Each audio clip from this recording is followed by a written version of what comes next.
ମାଲକାନଗିରି ଜିଲ୍ଲାରେ ପାରମ୍ପରିକ ଚରକ ପୂଜା ଉତ୍ସବ ଚାଲିଥିବା ବେଳେ ମାନସିକଧାରୀ ମାନେ ଏହି ଅବସରରେ ଉଚ୍ଚ ଖଜୁରୀ ଗଛ ଉପରକୁ ଚଢ଼ିଥାନ୍ତି। ସେହି ଖଜୁରୀ ଗଛ ଉପରକୁ ଉଠିଥିବା ଜଣେ ମାନସିକଧାରୀ ତଳକୁ ଖସି ପଡ଼ିବାରୁ ଆନନ୍ଦ ଉତ୍ସବ ମଝିରେ ଘଟିଛି ଅତି ଦୁଃଖଦ ଘଟଣା।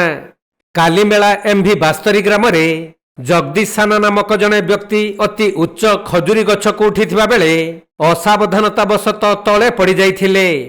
ତେଣୁ ସ୍ଥାନୀୟ ଲୋକମାନେ ତାଙ୍କୁ ଅତି ଗୁରୁତର ଅବସ୍ଥାରେ ଉଦ୍ଧାର କରି ମେଡିକାଲକୁ ଚିକିତ୍ସା ପାଇଁ ନେଇଯାଉଥିବା ବାଟରେ ତାଙ୍କର ମୃତ୍ୟୁ ହୋଇଛି।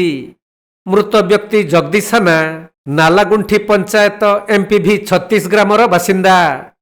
ସେହିପରି ଏମ୍ଭି 80 ଗ୍ରାମରେ ମଧ୍ୟ ପାରମ୍ପରିକ ଚରକ ପୂଜା ଉତ୍ସବ ଚାଲିଥିବା ବେଳେ ମିହିର ମଣ୍ଡଳ ନାମକ ଜଣେ ଯୁବକ ଖଜୁରୀ ଗଛ ଉପରୁ ତଳେ ପଡ଼ି ଅତି ଗୁରୁତର ହୋଇଛନ୍ତି। ତେଣୁ କାଲିମେଳା ଅଞ୍ଚଳର 2ଟି ଗ୍ରାମରେ ଏହିପରି ଅଘଟଣକୁ ନେଇ ଅତି ଦୁଃଖର ବାତାବରଣ ଖେଳିଯାଇଛି। ଆନନ୍ଦ ଉତ୍ସବ ମଝିରେ ଏହିପରି ଅଘଟଣକୁ ନେଇ ଲୋକମାନେ ବ୍ୟଥିତ ହୋଇଛନ୍ତି।